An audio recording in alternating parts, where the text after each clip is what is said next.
Indonesia ini udah masuk darurat kekerasan. Jadi darurat, kalau saya bilang sebenarnya krisis moral. Jadi anak-anak kita ini tidak punya standar baik dan buruk. Jadi mengejar kesenangan semata, ini yang terjadi. Prinsip pendidikan kita itu sebenarnya materialistik. Ya, materialistik, sekuleristik, dan kapitalistik. Ya. Jadi pendidikan itu hanya sekedar pemasok manpower, manpower supply. Jadi bagaimana kemudian dari pendidikan itu lahir para pekerja, kan begitu ya. Tujuan pendidikan itu sejatinya kan memanusiakan, kembali kepada fitrahnya itu untuk menyembah Allah. Kan begitu sebenarnya. Ya kan? Bagaimana perilakunya sesuai dengan Islam, sesuai dengan syariah untuk menghamba kepada Allah Subhanahu wa taala. Karena satu elemen yang sangat penting dalam pendidikan karakter itu kan teladan. Ditanya, contohnya siapa yang Pancasila itu siapa? Mau presiden. Dikritik juga dia melanggar cawe-cawe, ya, nggak punya etika katanya, kan begitu ya. Jadi siapa yang mau jadikan teladan di dalam pendidikan Pancasila? Mau pejabat? Pejabatnya korup. Rektor tahun 2022 rektor Lampung korupsi. Tahun 2023 rektor, ya kan? Bali Udayana itu juga ditangkap karena kasus korupsi. Ya. Jadi siapa yang mau dijadikan contoh? Mau gurunya melakukan bullying. Mau kepala sekolahnya melakukan pelecehan seksual. Jadi nggak praktikal, angan-angan. Secara konsep saja itu sudah dikritik oleh para pemikir pendidikan Pancasila.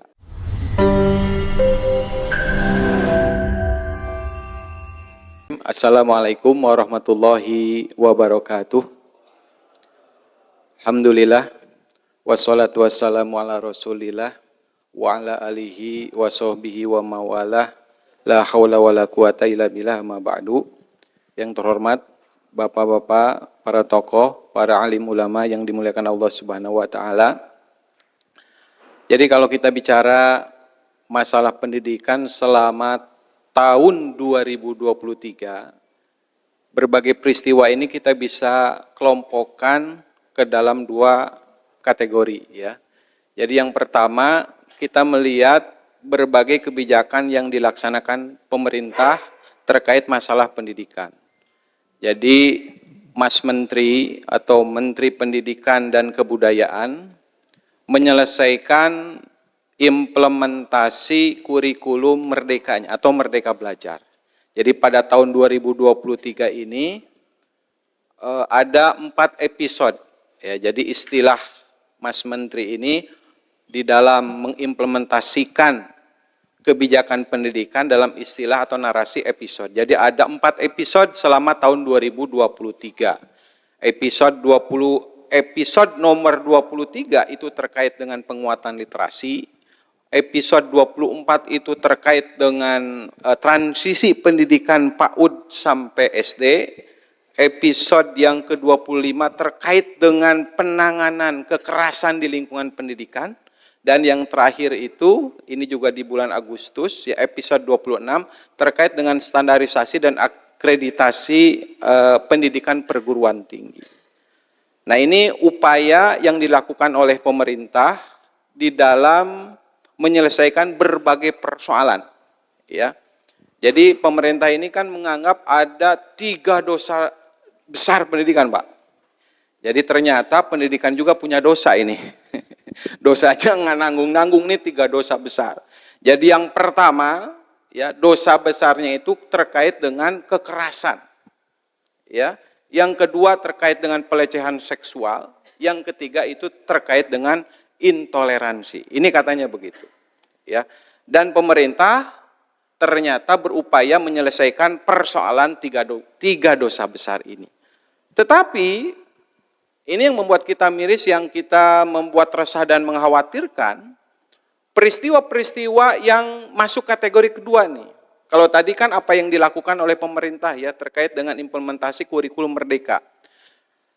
Yang kedua ini membuat kita miris, kenapa? Karena seolah berbagai peristiwa dari bulan Januari sampai Desember itu menggambarkan kegagalan pendidikan Indonesia. Ya.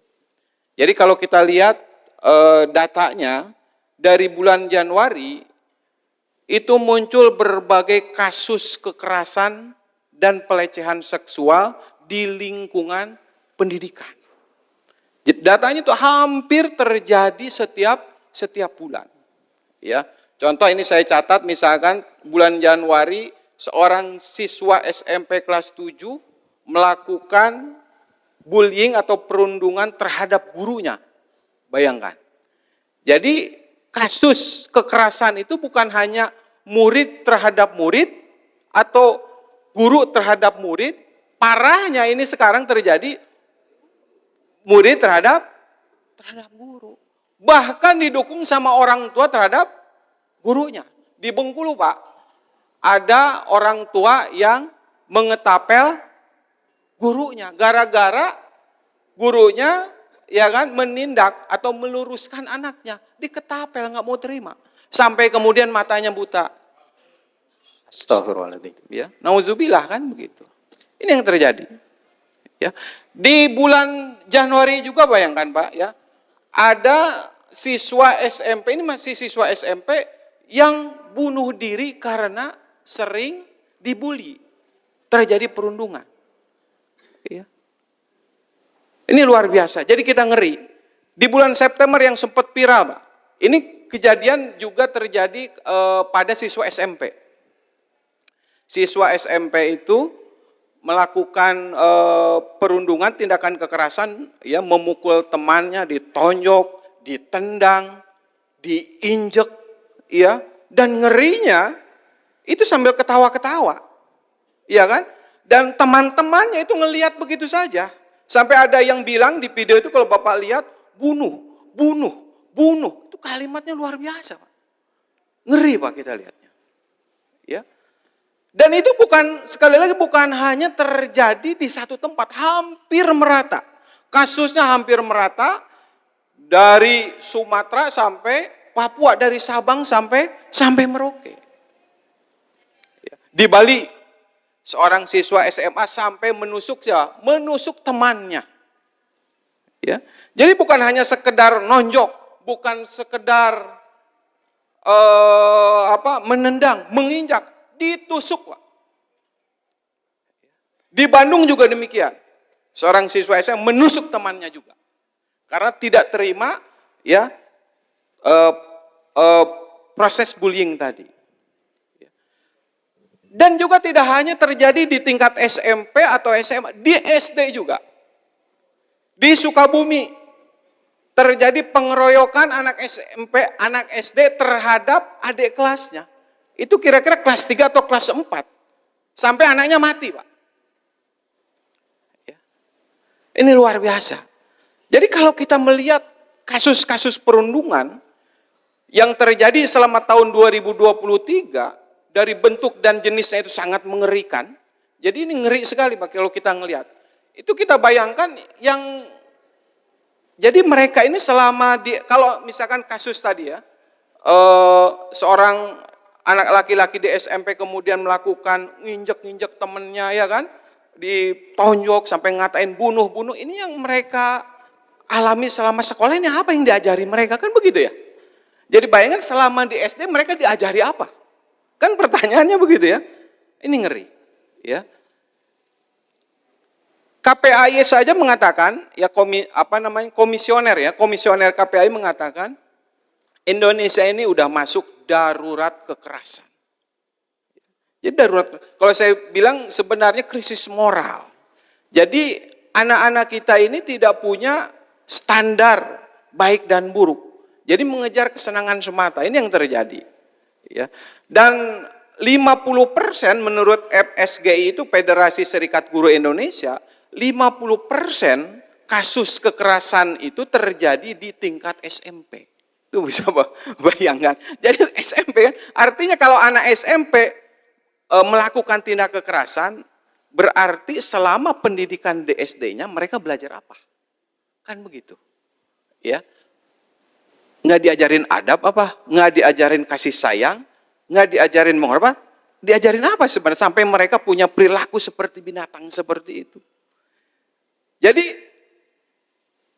peristiwa yang terjadi dari bulan Januari sampai Desember ini menunjukkan satu krisis ya di dalam pendidikan kita. Menunjukkan apa yang dilakukan oleh pemerintah ini gagal.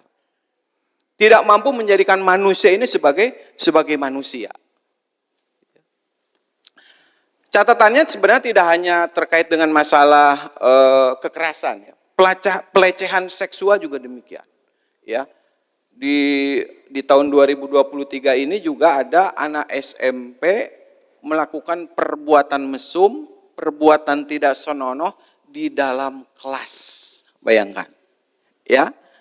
Jadi laki-laki perempuan melakukan perbuatan tidak senonoh di dalam kelas, disaksikan oleh teman-temannya. Itu bayangkan.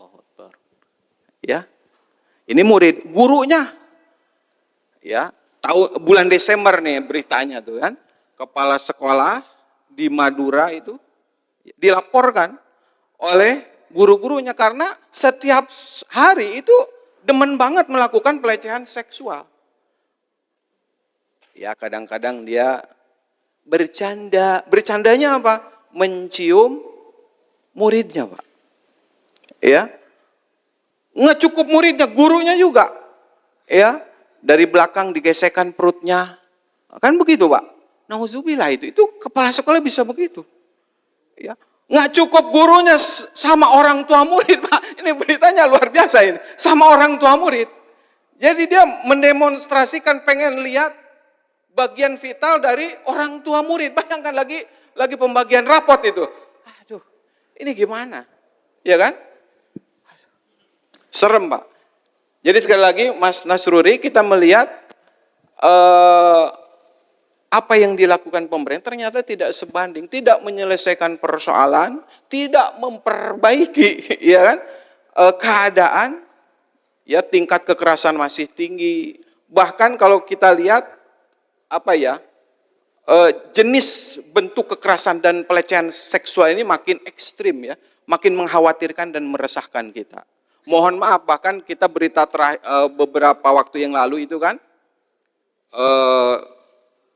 ya ini saya sampaikan juga, ini menjadi kekhawatiran kita. Penghafal Al-Quran berbuat tidak senonoh, ya kan? Di masjid lagi kan, begitu kan?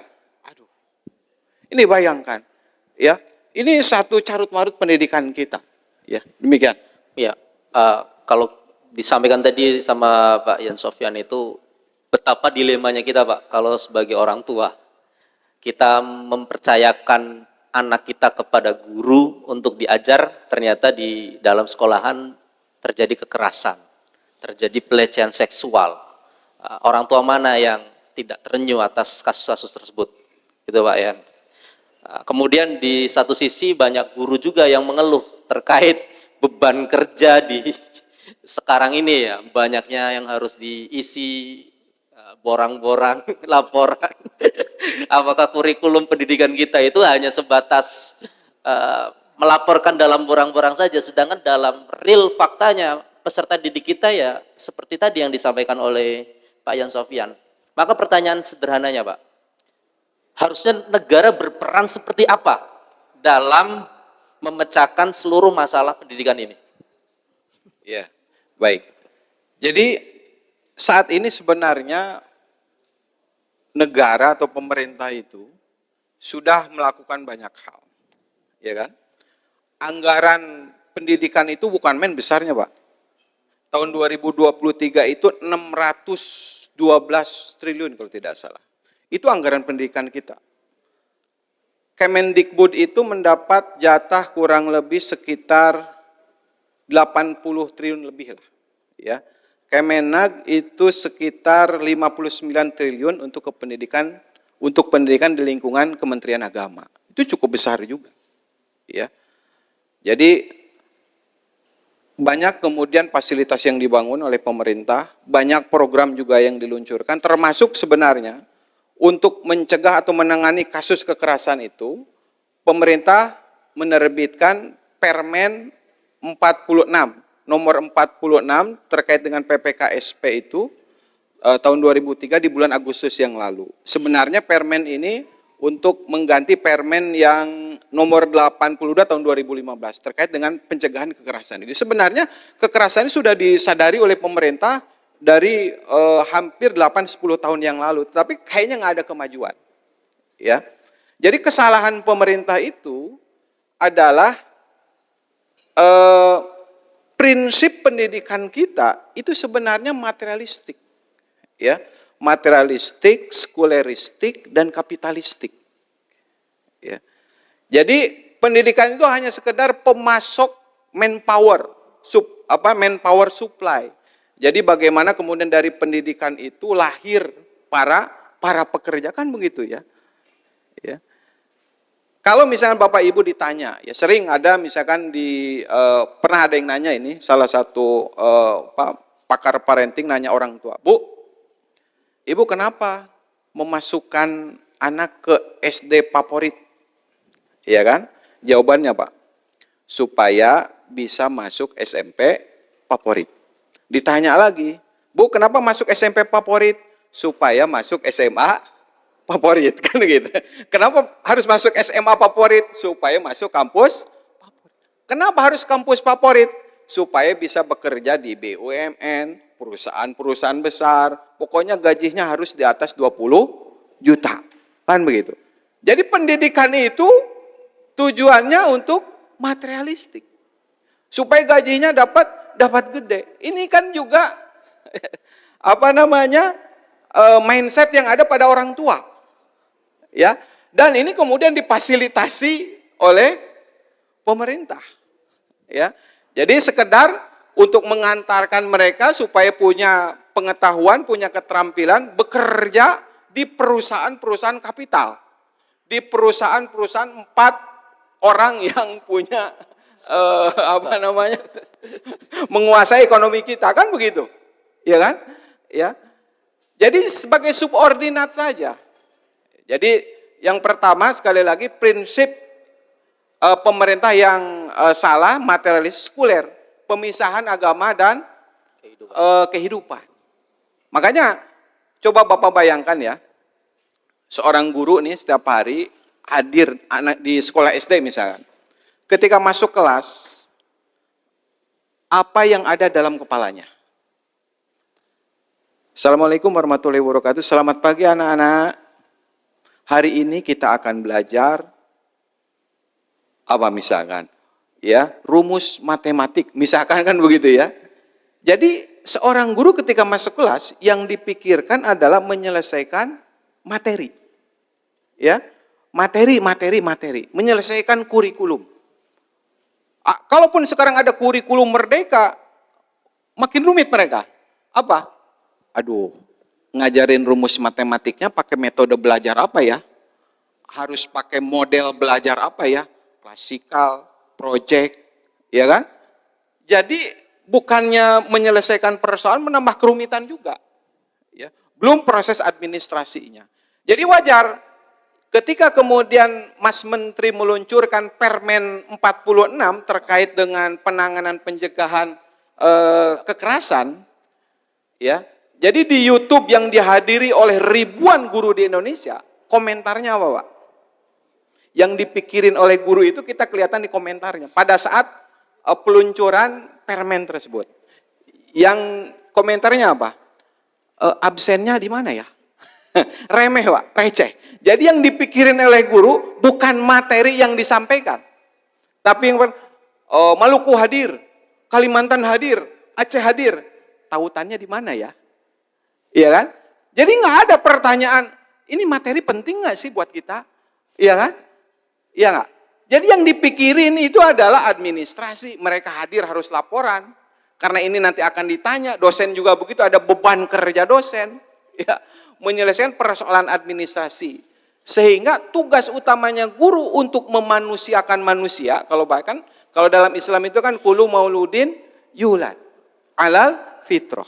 Setiap manusia itu dalam keadaan fitrah, dilahirkannya kan begitu. Jadi ketika lahir dalam fitrah, ketika masuk SD diajarin apa? Sampai ketika SMP bisanya menendang, menyakiti, bahkan menusuk, membunuh temannya. Jadi apa yang diajarin? Kan semua anak itu lahir dalam keadaan fitrah. Betul tidak? Siapa yang kemudian mengajari anak kita ini untuk menyakiti temannya? Untuk melakukan perbuatan yang tidak senonoh? Ya. Nah, ini luar biasa. Ya. Jadi kalau kemudian apa yang harus dilakukan oleh negara? Sebenarnya negara ini harus ya mengembalikan pendidikan ini sesuai dengan tujuan asasinya, tujuan mendasarnya. Memanusiakan manusia. Mengembalikan kepada fitrah manusia. Karena kalau hanya sekedar membangun kognitif, keterampilan, saat ini dikalahkan dengan kecerdasan buatan, Pak. Ya kan? Ya, mau bikin makalah, perintahkan aja ke ChatGPT kan, tolong bikin makalah 2 halaman, judulnya ini, dalam bentuk tabel, 1 paragraf terbuat dari 5 alinea, jadi itu Pak paragraf. Tolong buat skripsi bab 1, judulnya begini, ya kan, ambil dari jurnal-jurnal yang terbit dari tahun 2015 sampai tahun 2020, jadi itu skripsi Pak, bab 1. Dalam 1 jam bab 1 udah selesai, bab 2, suruh Pak kecerdasan buatan. Bapak mau bikin video sekarang ya kan? Tolong bikinin video mirip Ustadz Tun menjelaskan sistem ekonomi. Jadi Pak video kayak begitu. Ya, bahkan capres saja dibikin pakai capres aja kan begitu. Bikin capres yang pintar bahasa Cina. Jadi Pak. Bikin capres yang pintar bahasa Arab. Jadi Pak. Ya kan? Jadi kalau hanya sekedar keterampilan, ya kan? Ya mohon maaf ya, mungkin juga kita penguasaan bahasa Arab hanya sekedar itu, menghafal Al-Quran hanya sekedar itu Pak. Itu sebab bukan tujuan dari pendidikan. Ya kan? Ya. Tujuan pendidikan itu sejatinya kan memanusiakan, kembali kepada fitrahnya itu untuk menyembah Allah. Kan begitu sebenarnya. Ya kan? Bagaimana perilakunya sesuai dengan Islam, sesuai dengan syariah untuk menghamba kepada Allah Subhanahu wa taala. Mungkin begitu. Masya Allah. Jadi memang masalah pendidikan ini ibaratnya lingkaran setan, Pak Ian ya. Di satu sisi kita melihat masalah objeknya yaitu siswa dan mahasiswa yang dengan berbagai problemnya. Di sisi lain subjek pengajarnya juga mempunyai problem, ya kan? Himpitan ekonomi, tingginya beban kerja gitu kan ya, laporan-laporan gitu. Di atasnya stakeholdersnya, yayasan, penyelenggara pendidikannya yang melalui kementerian, semuanya punya masalah. Jadi sebenarnya ini tuh masalah yang sangat holistik lah ya, lingkaran setan. Nah, implikasi dari sini adalah tadi bahwa kita tidak melihat sebenarnya tujuan negara sesungguhnya dalam merealisasikan pendidikan. Lantas bagaimana sih Islam memandang pendidikan itu? Baik.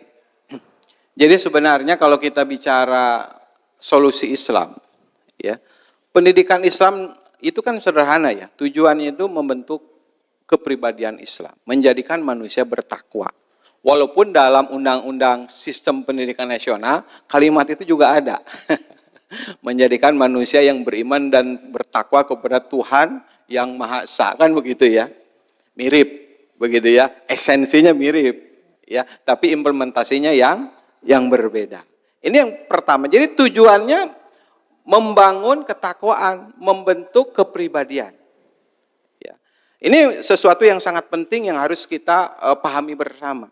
Jadi bukan hanya sekedar nanti mereka bisa bekerja di perusahaan tertentu supaya dapat gaji besar atau supaya dia dapat memiliki profesi tertentu, tetapi intinya tujuan itu adalah membangun kepribadian, membentuk karakter.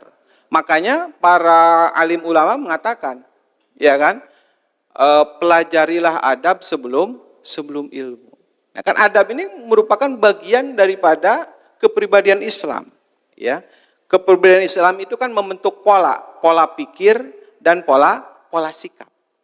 Ya. Jadi yang dimaksud dengan kepribadian itu pola pikir dan pola sikap, membentuk pola. Ya.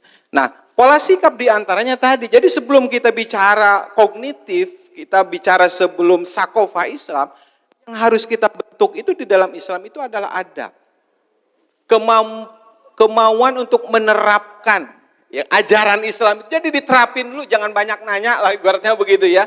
Makanya Imam Malik ketika disuruh oleh ibunya ya, kamu datang tuh ke ulama itu buat belajar, tapi coba belajar adab dulu.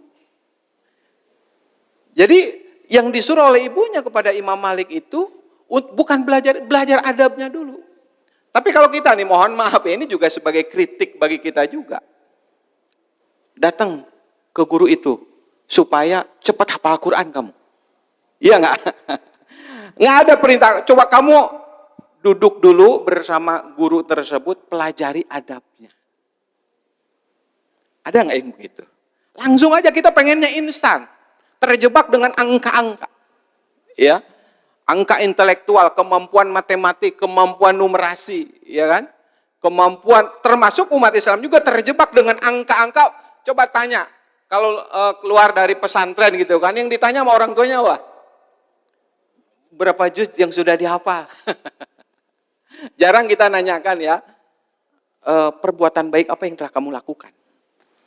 Pengabdian apa terhadap masyarakat yang telah kamu lakukan? Iya kan? Amal soleh apa yang telah kamu lakukan?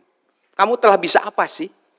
Kalau masalah hafal dan seterusnya itu nomor 2. Jadi adab dulu ini yang paling penting. Ya, ini pertama. Jadi tujuannya itu membentuk kepribadian Islam. Yang kedua, ini kelengkapan pendidikan Islam itu yang kedua, karena kita ini punya teladan. Ya, jadi konsep pendidikan Islam itu praktikal, bisa dilaksanakan. Karena gini, kalau kita bandingkan dengan profil pendidikan Pancasila, di kurikulum Merdeka itu kan ada profil pelajar Pancasila. Karena satu elemen yang sangat penting dalam pendidikan karakter itu kan teladan. Ditanya, contohnya siapa yang Pancasila itu siapa? Mau presiden. Dikritik juga dia melanggar cawe-cawe, ya, nggak punya etika katanya kan begitu ya. Jadi siapa yang mau jadikan teladan di dalam pendidikan Pancasila? Mau pejabat? Pejabatnya korup. Rektor tahun 2022 rektor Lampung korupsi. Tahun 2023 rektor, ya kan? Bali Udayana itu juga ditangkap karena kasus korupsi. Ya.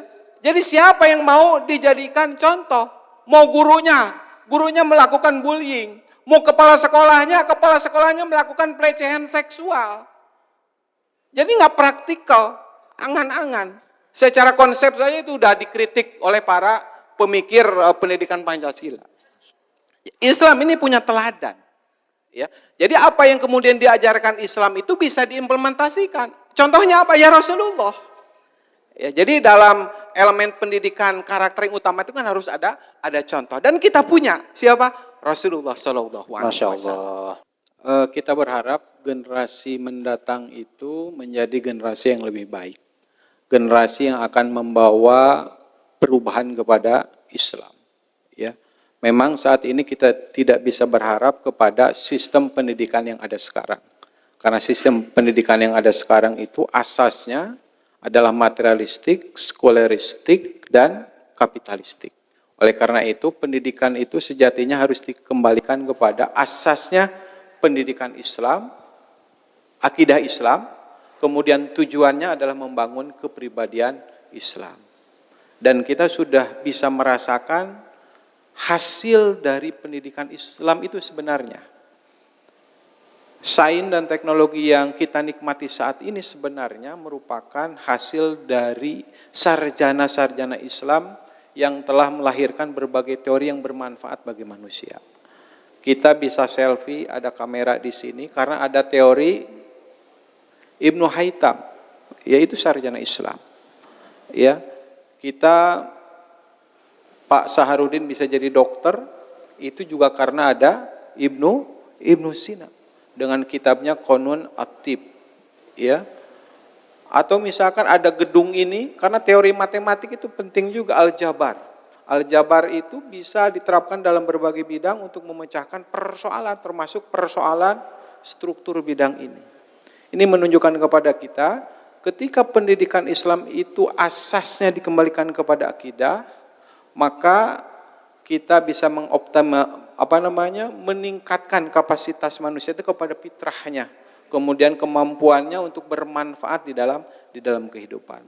Dan terakhir, saya juga mengajak kepada para alim ulama semua untuk sama-sama melakukan edukasi ya kepada masyarakat, karena pendidikan itu ya kita ini sebagai guru juga, sebagai guru bagi masyarakat, bagi anak-anak kita, bahwa kita harus edukasi saat ini kerusakan sistem, kerusakan orang-orangnya ya, dan solusinya harus kembali kepada Islam. Nah, ini yang harus kita, karena banyak kemudian masyarakat sampai saat ini tidak tahu posisinya, bahwa merasa baik-baik saja. Harus kita sampaikan, keadaan ini tidak dalam keadaan baik-baik saja.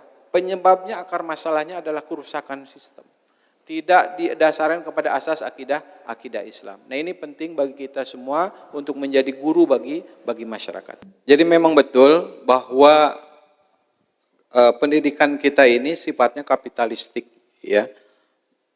Ketika kemudian Nadiem Makarim ini menjadi menteri, maka arah pendidikan ini semakin menguat. Lulusannya itu memang disiapkan untuk tadi ya, bekerja di tempat-tempat para kapitalis berada, kan begitu ya, untuk menyuplai industri, untuk menyuplai usaha-usaha di dalam berbagai bidang ya. Dan yang kedua, kalau kemudian Nadiem Makarim punya kepentingan ya, dengan timnya yang tadi disebutkan, tim bayangan ratusan orang, wajar. Wajar tuh maksudnya mereka punya kepentingan terhadap potensi pasar yang demikian besar.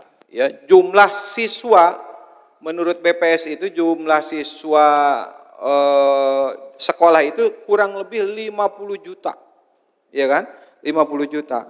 Dan kalau dikali misalkan dengan anggaran BOS ataupun BOP kan lumayan besar juga, sehingga wajar kalau kemudian mereka, para kapitalis ini memanfaatkan, bisa menyerap anggaran yang demikian besar ya. Jadi sekali lagi 612 triliun itu memang sangat besar, sehingga wajar hasil akhirnya kita bisa melihat ini kan di sesi jabatan terakhir Nadiem Makarim. Jadi berbagai kasus ini kembali sekali lagi menunjukkan kepada kita kegagalan pendidikan. Skor, kalau kita bicara intelektualitas ya, misalnya kemampuan numerasi, kemampuan matematik, sains begitu ya, literasi dan seterusnya, Indonesia itu nggak ada kemajuan juga. PISA ya, dibandingkan negara-negara lain, kita ini di 4 urutan bontot ya, kalau nggak salah nomor 72 dari 76 atau 77. Ini kan luar biasa. Ya, jadi urutan belakang, jadi kemampuan matematik, dan maksudnya begini ya, Bapak Ibu bisa bayangkan kemampuan yang diuji oleh PISA itu kemampuan dasar, ya. Jadi bukan soal-soal yang mungkin kita didapatkan di SMA begitu, ini hal yang sangat mendasar, tambah-tambahan, kali-kalian kan begitu ya. Jadi persoalan yang mendasar saja itu ternyata kita ada di urutan bontot ya. Ini menunjukkan kegagalan. Jadi sekali lagi, kalau kemudian tadi disampaikan ketika Nadiem ditempatkan, maka wajar karena orangnya tidak memahami filosofi dari pendidikan ya. Jadi pendekatan-pendekatan bisnis yang kemudian diterapkan di dalam kurikulum, hasil akhirnya kita bisa lihat. Sebagai satu contoh saja ya, profil pendidikan Pancasila yang kemudian diterapkan di dalam kurikulum Merdeka, itu kan dikritik oleh pakar pendidikan Pancasila sendiri. Jadi dalam profil pendidikan Pancasila untuk menguatkan karakter Indonesia, itu kan ada 6 nilai. Ada 6 nilai, dikritik oleh guru besar UPI itu. Ini 6 nilai dari mana? Iya kan? Pancasila aja namanya Panca 5 sila. Ini kok ada 6 nilai? Ya.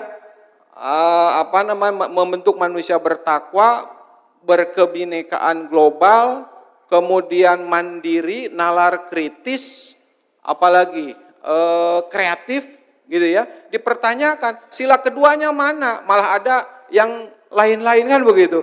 Jadi untuk persoalan nilai saja, ya kan, nilai pendidikan karakter itu dipertanyakan. Wajar, kenapa? Karena orang yang dimasukkan sebagai menteri ini tidak paham paham pendidikan. Sehingga akhirnya kita lihat hasilnya ini di tahun 2023 kegagalan pendidikan Indonesia.